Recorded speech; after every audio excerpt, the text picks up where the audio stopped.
Hello anime lovers, स्वागत है आपका एनिमेटोएक्स चैनल पे। आज हम देखने वाले हैं मैकेन के सीज़न 1 का एपिसोड 6।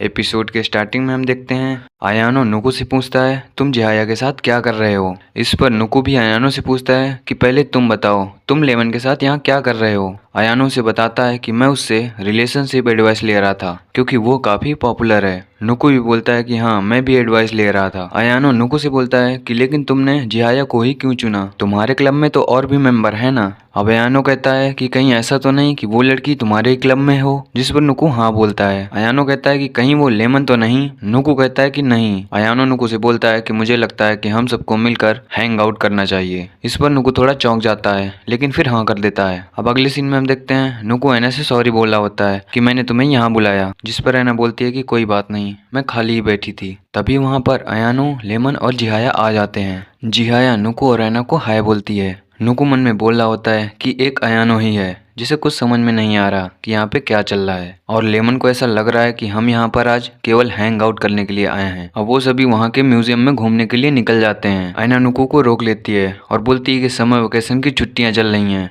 और हम लोग यहाँ घूमने आए हैं, और मैंने इतना सारा मेकअप किया है, इतने अच्छे आउटफिट पहने हैं, मैंने अपने ऊपर इतनी मेहनत की है, तो हम एक अंडरग्राउंड म्यूजियम में क्या कर रहे हैं। अब वो ये कहते हुए चल देती है कि मुझे पता है लड़कों को इसमें मज़ा आता होगा, लेकिन हम लड़कियों का भी तो सोचो। म्यूजियम में रखी चीज़ों को देखकर लेमन और जिहाया काफ़ी ज़्यादा खुश हो रहे होते हैं।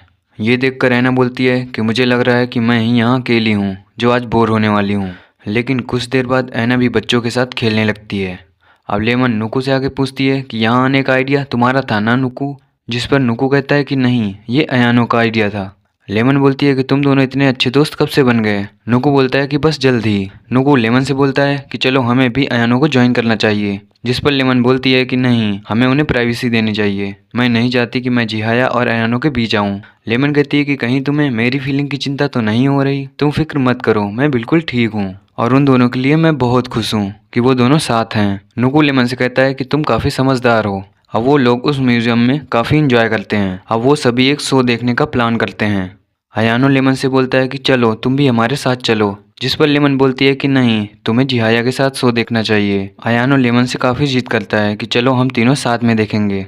लेमन फिर बोलती है कि मैंने तुमसे कहा ना कि तुम्हें जिहाया के साथ वक्त बिताना चाहिए, अब क्लियर हो गया, हम तीनों एक साथ शो देखेंगे और तुम और जिहाया एक साथ, अब इसके आगे तुम और कुछ मत बोलना। वो कहती है कि जिहाया तुम्हारी गर्लफ्रेंड है तो तुम्हें इसे सबसे पहले प्रायोरिटी देनी चाहिए। अयानो भी मान जाता है और कहता है कि तुम सही कह रही हो। लेमन बोलती है कि ये हुई ना बात, अगर ऐसे करोगे तो कोई नहीं बता पाएगा कि मैं तुमसे प्यार करती थी। प्यार था, ये सुनकर सब लोग शौक हो जाते हैं। अयानो लेमन से पूछता है कि प्यार था का क्या मतलब है, जिस पर लेमन कुछ नहीं बोलती और वहाँ से चली जाती है। अयानो लेमन के पीछे जाने लगता है, तभी उसे जिहाया रोक लेती है और बोलती है कि उसे जाने दो। अब इसके बाद नुको उसके पीछे जाता है।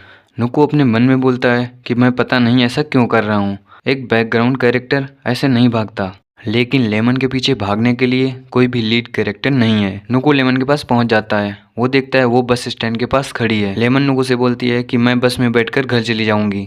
नुको बोलता है कि ठीक है, बस आने तक तो मैं वेट कर सकता हूँ ना। लेमन कहती है ठीक है, लेकिन तुम्हें मुझसे बात करते रहना चाहिए। अब नुको उससे पूछता है कि हम जो न्यूज़लेटर बना रहे हैं उसमें तुम क्या लिखने वाली हो, जिस पर लेमन बोलती है कि तुम्हें नहीं लगता कि इस टाइम पे तुम्हें मुझे हंसाने की कोशिश करनी चाहिए। वो कहती है कि मैं शायद बच्चों की कहानी लिखूंगी। नुको बोलता है बच्चों की। लेमन कहती है कि हाँ, बहुत साल पहले यहाँ पर एक बच्ची रहती थी और उस लड़की को दौड़ना बहुत पसंद था, और एक दिन उस लड़की की मुलाकात एक लड़के से हुई और उस लड़के से उसको प्यार हो गया। लेकिन बाद में पता चलता है कि वो लड़का तो एक राजकुमार था और बड़ा होने के बाद वो राजकुमार अपने महल में वापस चला जाएगा। उस लड़की को भी राजकुमार के साथ महल में जाना था, लेकिन उसकी उतनी हैसियत नहीं थी और ना ही उसे बॉल डांस करना आता था। लेकिन जैसे ही राजकुमार को इस चीज के बारे में पता चला तो उसने लड़की को डांस सिखाया और अपने साथ महल में ले गया। तभी बस आ जाती है और लेमन जाने लगती है। वो कहती है कि मेरी तरफ से सबको बाय बोलना। अब अगले सीन में हम देखते हैं नुको मिसु अपने बेड पर लेटा होता है। तभी उसे जिहाया का मैसेज आता है, वो उसे बुला रही होती है। अब नुको जिहाया से मिलने जाता है। वो नुको से कहती है कि क्या तुम्हारी लेमन से बात हुई। जिहाया बोलती है कि ये सब मेरी वजह से हो रहा है, मैंने झूठ कहा था कि मैं पीछे हट जाऊंगी और उस दिन अयानो को लेमन के पीछे जाने से मुझे नहीं रोकना चाहिए था। नुको बोलता है कि इन सब बारे में तुम मत सोचो, मुझे नहीं लगता कि इसमें तुम्हारी कोई गलती है। जियाया बोलती है कि लेकिन मैं अब और नहीं देख सकती। अगर सच में अयानो लेमन से प्यार करता है तो मैं अयानो से दूर चली जाऊंगी। नुकु उसे समझाता है और बोलता है कि अगर लेमन को ये बात पता चलेगी तो वो इससे और भी ज्यादा दुखी होगी। अब नुकु जियाया को समझा देता है कि तुम फिक्र मत करो, सब ठीक हो जाएगा। अब जियाया जाने लगती है और वो बोलती है कि क्या मैं इस जीपीएस का यूज कर सकती हूँ। नुकु से डांटता है और बोलता है कि नहीं, तुम इसका यूज बिल्कुल नहीं कर सकती। नुकु जा रहा होता है तभी उसे कोटो मैम का कॉल आता है। वो नुकु से कहती है कि मुझे लेमन के बारे में पता चला, क्या हालत हुई होगी ना उसकी। नुकु बोलता है कि हाँ, बात काफी बिगड़ गई है। कोटो नुकु से कहती है कि लेमन अपने दादी के यहाँ गई है तो कल हम उसे लेने जा रहे हैं, कल तैयार रहना। नुकु भी हाँ करता है। अगले दिन नुकु ऐना के साथ कोटो के पास पहुंच जाता है। अब नुकु कोटो से मिलकर हाय बोलता है। कोटो और कंवारी एक चीज को लेकर डिबेट कर रहे होते हैं। कोटो बोलती है कि सभी बीएल फैंस एक पेंसिल और रेजर को देखकर ही डिसाइड कर लेते हैं कि कौन सा टॉप है और कौन सा बॉटम।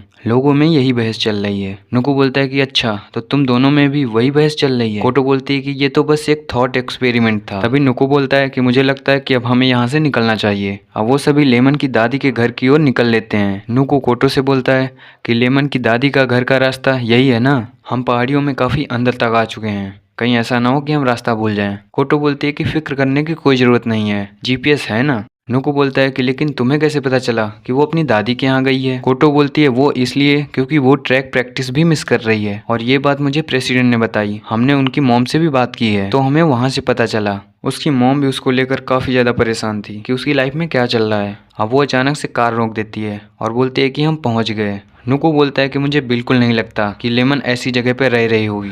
कोटो बोलती है कि हाँ, हम थोड़ा रास्ता भटक चुके हैं। और वो लेमन की मॉम से रास्ता फिर से पूछती है। ऐना गाड़ी से उतरकर एक ब्रिज के पास खड़ी हो जाती है और नुकु से बोलती है कि तुम मेरी फोटो क्लिक करो। वहाँ पे कंवारी भी आ जाती है और केकड़ा पकड़ने लगती है। नुकु कहता है कि तुम क्या कर रही हो। कंवारी बोलती है कि मैं केकड़ा पकड़ रही हूँ। नुकु भी वहाँ बैठ जाता है और दोनों केकड़ा देखने लगते हैं। तभी ऐना पत्थर फेंक के मारती है और बोलती है कि मैं यहाँ कब से खड़ी हूँ कि तुम मेरी फोटो क्लिक करो, लेकिन तुम वहाँ पे केकड़ा देख रहे हो। अब कंवारी उस केकड़े को निकाल लेती है। नुकु बोलता है कि वाह, इतना बड़ा। अब नुकु ऐना से बोलता है कि तुम पोज दो, मैं तुम्हारी वीडियो बना रहा हूँ। अब ऐना हंसती है और बोलती है कि तुम अचानक से ऐसे शूट करोगे तो मैं क्या करूंगी। नुकु बोलता है कि तुम गाना गा लो ना। तभी ऐना के बगल में लेमन आ जाती है। उसे देखकर कंवारी और नुकु दोनों काफी ज्यादा खुश हो जाते हैं। तभी ऐना फिसलकर पानी में गिर जाती है और उसके साथ लेमन भी। अब वो सभी लेमन की दादी के घर आ जाते हैं। नुकु और कंवारी एक सोफे पर बैठे होते हैं। नुकु बोलता है कि मुझे खुशी है कि हम लेमन से मिलने आए, लेकिन अब हमें आगे क्या करना चाहिए। कोटो उससे कहती है कि क्या करेगा, क्या मतलब है, वो ठीक लग रही है, इतना काफी नहीं है क्या।